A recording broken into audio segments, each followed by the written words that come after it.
Di dunia yang saling terhubung ini, tantangan yang kita hadapi seringkali melampaui batas negara. Dari perubahan iklim hingga krisis ekonomi, masalah-masalah ini membutuhkan solusi bersama. Disinilah peran penting lembaga global muncul.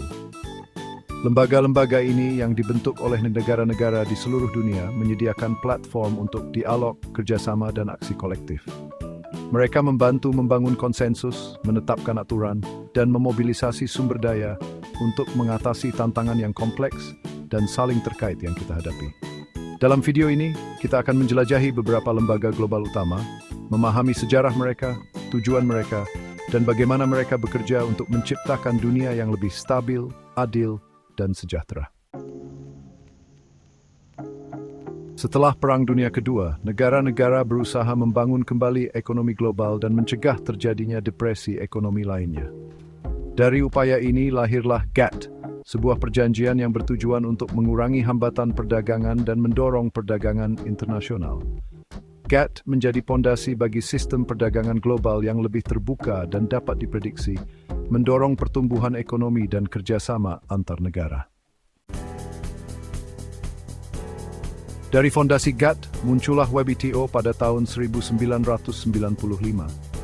WTO mewarisi tujuan GATT untuk memfasilitasi perdagangan internasional yang bebas dan adil. Lebih dari sekadar perjanjian, WTO adalah organisasi internasional dengan lebih dari 160 negara anggota, yang mewakili lebih dari 98% perdagangan global. WTO menyediakan forum bagi negara-negara untuk merundingkan perjanjian perdagangan, menyelesaikan swim-doing pistol, Bejimtrembosing. Didirikan bersamaan dengan GATT, IMF berfokus pada stabilitas keuangan global. IMF bekerja untuk memastikan sistem moneter internasional yang stabil dan tertib, mempromosikan kerjasama moneter internasional, dan menyediakan bantuan keuangan kepada negara-negara yang mengalami kesulitan ekonomi. IMF telah memainkan peran penting dalam mengatasi krisis keuangan global, seperti krisis keuangan Asia 1997-98 dan krisis keuangan global 2008-2009.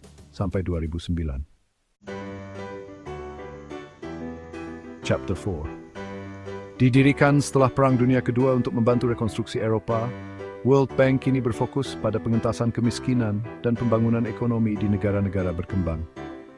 World Bank menyediakan pinjaman berbunga rendah, hibah dan bantuan teknis kepada negara-negara berkembang untuk berbagai proyek, termasuk infrastruktur, pendidikan, kesehatan, dan pembangunan pertanian.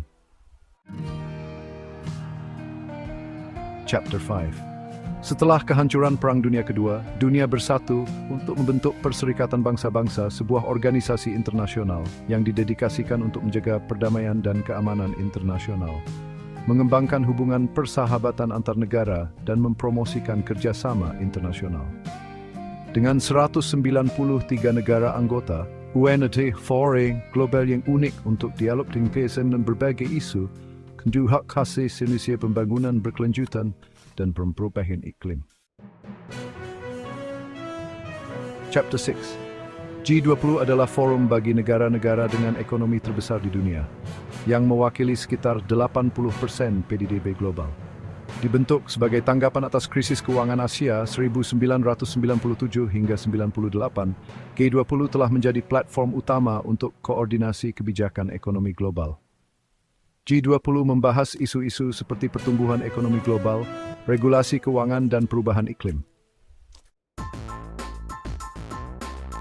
Lembaga-lembaga global ini, meskipun tidak sempurna, merupakan bukti kapasitas manusia untuk bekerja sama dalam skala global. Mereka adalah alat yang kita miliki, dibentuk oleh kita untuk mengatasi tantangan bersama dan membangun masa depan yang lebih baik. Seperti jaring rumit yang menghubungkan seluruh planet, lembaga-lembaga ini menyatukan negara-negara, budaya, dan individu. Mereka adalah bukti bahwa kita, sebagai spesies, mampu mengatasi perbedaan kita dan bekerja menuju tujuan bersama. Masa depan kita dalam banyak hal bergantung pada efektivitas lembaga-lembaga ini dan kemauan kita untuk mendukung dan memperkuat mereka.